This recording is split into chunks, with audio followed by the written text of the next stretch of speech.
Good. Oh, I'm on the wrong screen. Gotta start on the right screen. It's not very professional of me. Good morning. Good Tuesday morning.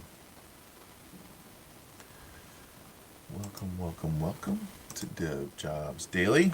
We were here yesterday. We're going to be here tomorrow. We're not going to be here on the weekends. Daily stops at the weekend. But my name is Keith, and I am here to hang out with you. You want to hang out? You want to listen to tech talk? You want to discuss what's going on in the jobs world, in the world of jobs? We are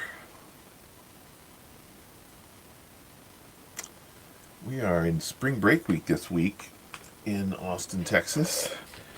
It's been a fractured spring break for us, in my household anyway, because I have a daughter in college and her spring break was last week, and a son in high school, and his spring break is this week.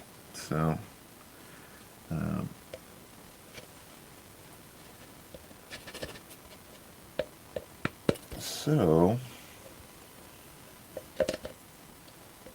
that is not ideal. No vacations for us. It's been a staycation. My daughter came and hung out. Look at this. I'm making a mess.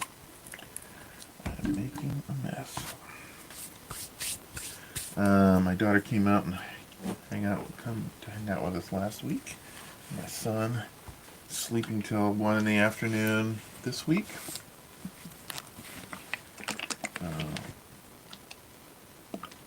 So it's pretty laid back spring break. How's your spring break on? Any kids? Got any plans to either go away or hide from all the spring breakers?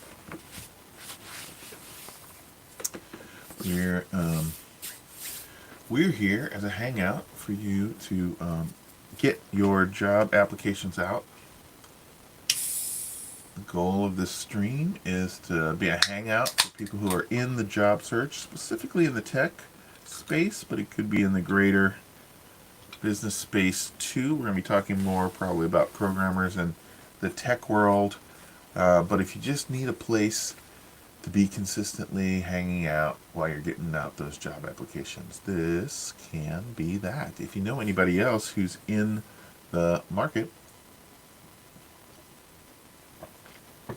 the job market, and they need a buddy, I can be that. We broadcast from 8 a.m. to 8:30 a.m. Monday through Friday Central Standard Time. I am in, as I said, Austin, Texas. My day job is to manage a coding school, and I've been doing that for about 4 years. And in those 4 years, I've been very aware of the job market for what was a bunch of coding bootcamp students who were coming out of a program with marketable skills, but a very variable job market. There were some parts in the last 4 years where it was a lot easier to get a job. And then there were some parts where it was worse than it is today. And I've been tracking those numbers every day. I get up and check the job numbers. I chart them and I graph them, and we're going to take a look at that right now. So, the news has not changed very much in the job world and outside the job world. There's still chaos in Washington. Chaos leads to uncertainty. Uncertainty leads to concern from our business leaders when they don't know what's coming next, or don't believe that they know what's coming next, or believe that they don't know what's coming next. They circle the wagons. They put on hiring freezes. They lay off people. They cut to save runway in case there is a recession, which we've been talking about for 18 months.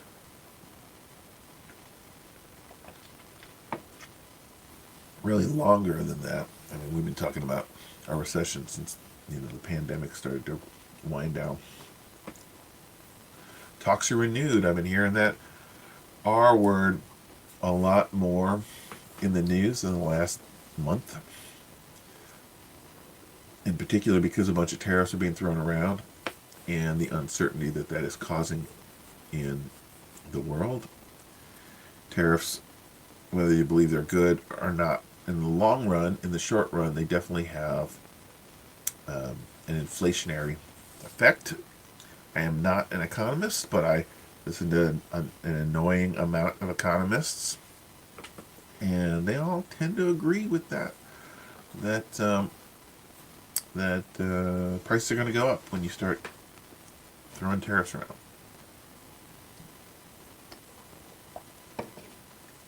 And we live in a world where prices have been up. Many people say that the prices being up is what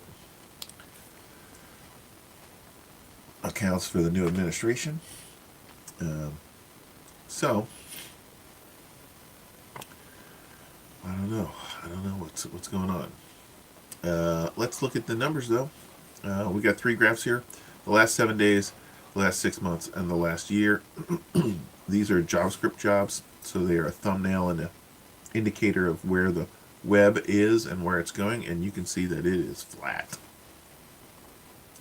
And you can see in the last 6 month chart, it's been roughly flat since the inauguration, which is 2 months. It's been 2 months since then. So we had a good post-election bump. Everything was headed up, and to the right. And then the holidays came, and then the inauguration came, and then everybody's waking up to tariffs.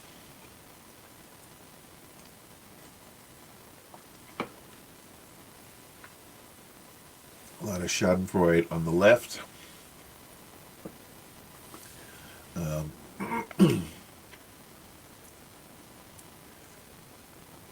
Because our president was going to fix a whole bunch of stuff on day one. And one of those things was the price of goods, and the price of goods, again, through all these tariffs, seem like they're going to go up. So, the happy days are here again. Crowd, post-election, they're on their heels a little bit. If we look at the last year, we can see it's mostly flat. Things are better than they were 6 months ago to get a job. They are not as good as they were a year ago. And of course, it's those yearly trends we really want to pay attention to, because there is a natural rhythm to hiring, typically in most industries, and that's true even in tech. First of the year, we get new budgets, we get new business plans, we get new objectives. And with that, in order to execute those objectives, we often need butts and seats to do that. And, we're not seeing that right now. Like we were a year ago. A year ago, things were about, 25, 30% higher than they are right now. And that is challenging. I have broken these stats down a little bit more granularly. I keep saying that word. It does not roll off the tongue.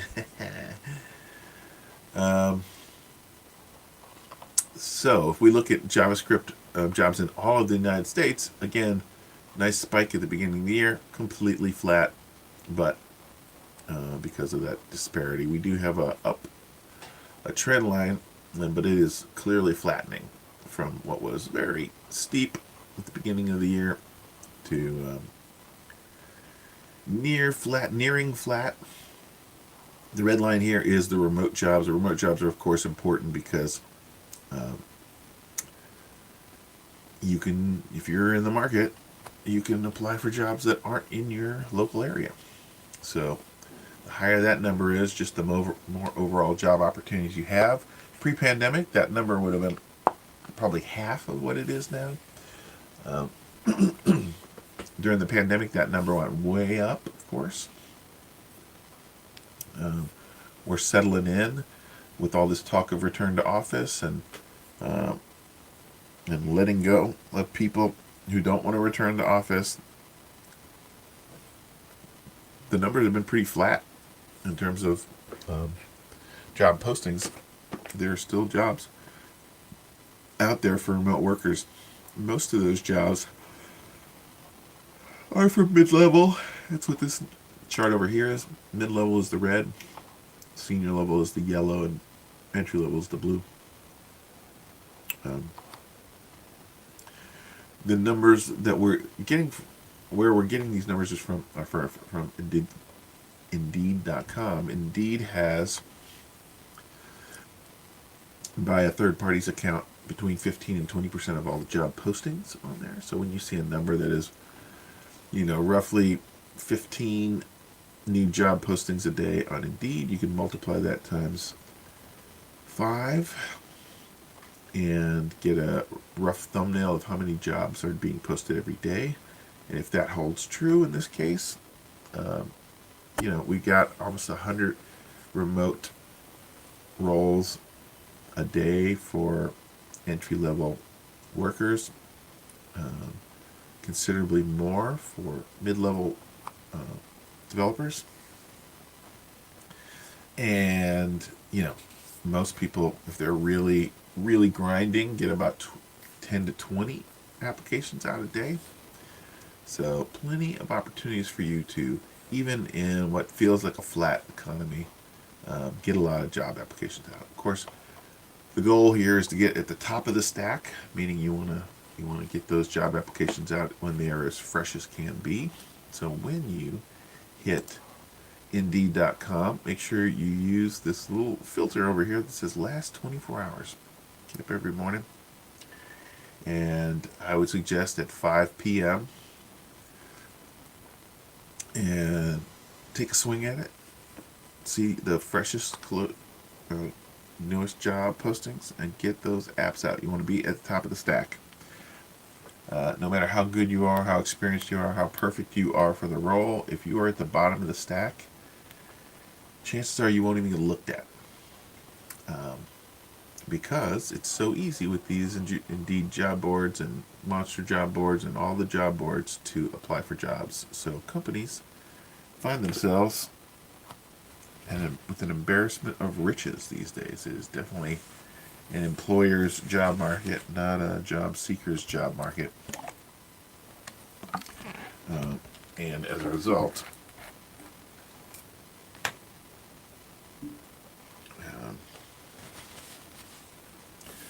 we need to work every angle that we can to stand out.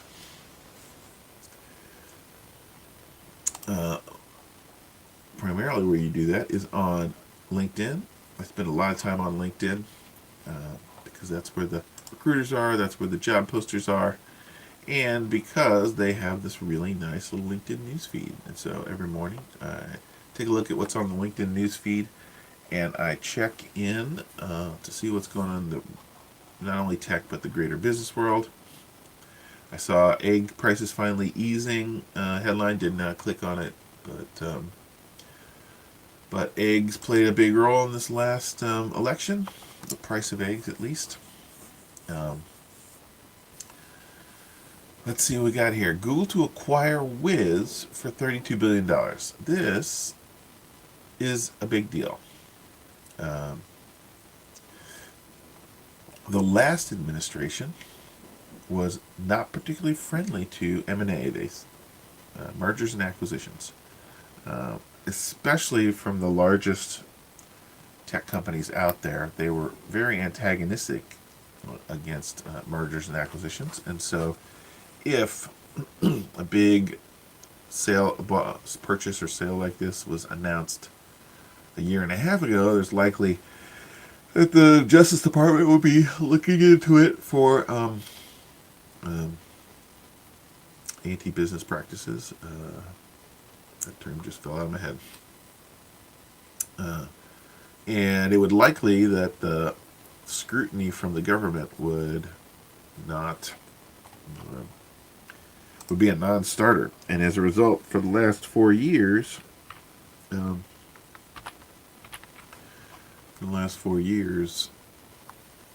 there have not been a lot of mergers and acquisitions. This is important because this is how the VCs get their money back when they invest in companies.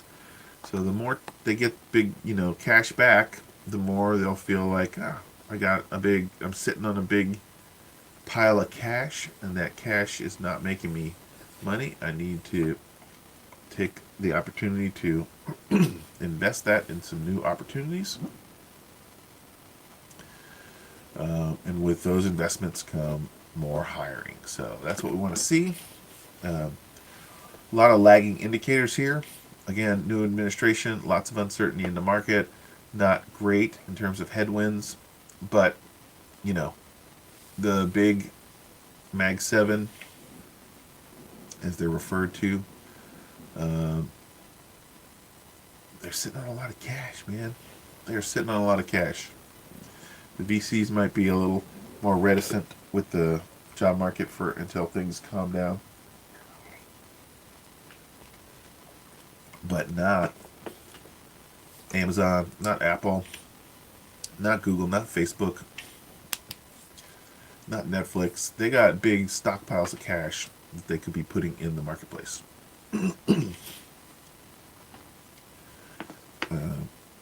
you know, again, hiring a bunch of people to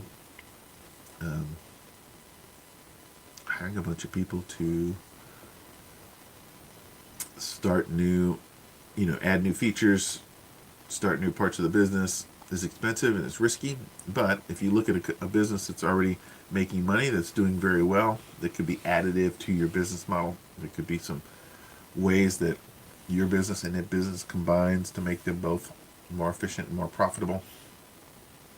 That is a lot less risky proposition. So I expect that even in the down market, we're going to start seeing more of these headlines of mergers and acquisitions. Again, it's a double-edged sword. When two companies merge, there are redundancies in there. If it is truly a merger, this looks like it's an acquisition, but if when there are mergers, there's usually a duplication in there, and people are laid off, and restructuring happens. But straight up purchases don't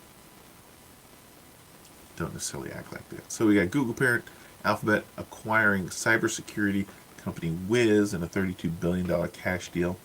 The deal could be one of Alphabet's biggest acquisitions ever. Talks between the two companies were revived recently after initial talks collapsed last Sunday amid current concerns of regulatory scrutiny. Wiz citing intentions to explore going public. Wiz will join Google's cloud business. The tech giant hopes Wiz's enhanced security can help with a new business. So, if you're running a cloud platform, and they were fairly late to the cloud platform. Of course, Amazon in a lot of ways created it, but Google's been trying to dethrone them, take a bigger market share of the cloud server business. And I've worked with AWS, and I am not a huge fan of their platform. It is just poorly designed and not well documented. There's lots of documentation, but man, it is not organized well. I'm not a big fan. Having said that, I've had a couple of bad run-ins with Google's cloud platform also, GCP. So, but if you want to lure one from the other, saying that you've got better security is an argument. It is an argument. NVIDIA to debut new AI chips. On press releases, Jensen Huang is expected to tout the company's latest advancements in artificial intelligence chips Tuesday. the company's annual GTC conference. An upgrade to its Blackwell chip dubbed Blackwell Ultra is set to be unveiled along with further details about its new AI graphics processor Rubin. The event comes at a critical time for NVIDIA, which faces a slew of issues, including the potential implications of DeepSeek's low-cost R1 AI model. It took a hit on its stock price and rebounded pretty quickly. I think in general, in this AI race, there's not going to be a slowdown of buying AI chips. Maybe your servers that run the models will not need as many chips, or not need as much energy because of DeepSeek, but they still got to build those models. They still got to do more exploration. And of course, it has been the unleashing of the processor, and particularly the video processor, that has allowed for this huge AI explosion in the last 2 years. If you read any of Kurzweil's books going back decades, he looked at very clearly, like, there is a growth to the amount of computations that can be done on a chip that is pretty linear. It's not linear, but the line is up and to the right. And with every of those doublings, it unlocks more capabilities. Like, it's great that we have this idea for transformer models and the new LLMs, but we had those ideas 10, 15 years ago. It wasn't really until we had the processing power and unlocked the idea of where the data comes from and the like that really everything kind of exploded. So, if you're going to betting on Jensen is probably a pretty good bet. Well, the Fed came out yesterday. Oh no. Is it tomorrow? It's tomorrow. Yeah, the Fed comes out this week. Nobody's expecting them to raise the interest rates. The outlook for its quarterly economic projections is less clear. The ripple effect of tariffs, consumers already having begun to expect higher prices, whether or not all proposed levies come into force, is complicating the calculus behind the central bank's projections for inflation, growth, interest rates. When things are tough like this, I've been,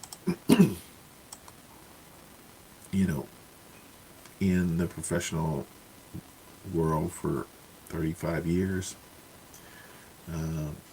In downturns in the economy, we start hearing these other terms like stagflation and recession, and lots of concerns about that. Most of them, through most of the last 30 years, have been overblown, and really, except for a couple of significant speed bumps that we hit along the way, 2008, 2000, like, generally things have gone pretty smoothly, and we've been on an unprecedented bull market. So I hear a lot from experts who are reading the tea leaves, but that tea gets pretty cloudy when you start throwing in all these unknowns. So that prognostication is challenging at best. So, no. Again, it would be good for us in the tech industry if they lowered those interest rates. Lower interest rates mean that companies can borrow money cheaper. They can take more risks. They can hire more people. Growth generally comes from adding more people. You can cut your way to better quarterly earnings. You can trim your household budget to feel a little bit more comfortable about your business in a downturn of an economy. But generally, with those cuts, you don't see huge growth, right? Seems kind of obvious when you say it like that, but the reality is New features, new products. Those ideas come from people. That execution of those ideas come from people. The marketing and testing of those ideas come from people. The sales and support of those products come from people. And cutting all of those people, it doesn't get you to a lot of growth. Again, it can, with a little austerity, get you to a more comfortable place in troubling times. But you are circling the wagons. You are hunkering down. You are acknowledging that now is not a time for growth. Now is a time for survival. And and while that is prudent and understandable, it is anathema to the way that tech thinks. Tech thinks more, faster, grow, struggle, take risks, move fast, break things. Like that's our happy place in tech. And when we're sitting on our thumbs, or we're taking people who've been working for companies for 5-10 years and have lots of institutional knowledge and kicking them to the curb in order to get a little bit of short-term quarterly growth in our stock price, kind of undoing the important stuff. Kind of undoing it. Stuff is important, but we need to get back to that. And you're seeing pockets of it here and there, but in general, we're wanting to see more. Okay, so again, we're getting towards the end of it. We're getting to the place where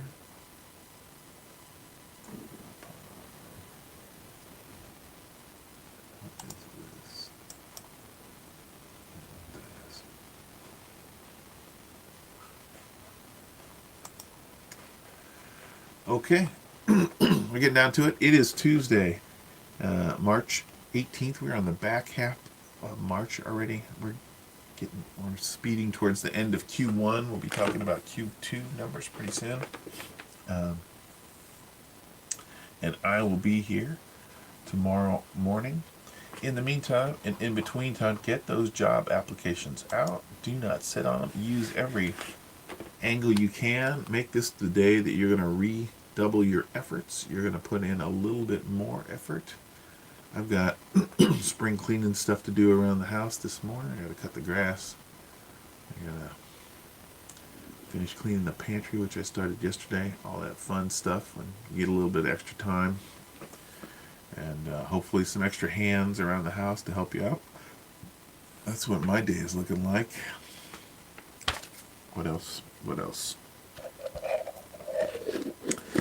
That's it for right now. Okay, we will reconvene in 23 hours and 30 minutes. I will see you guys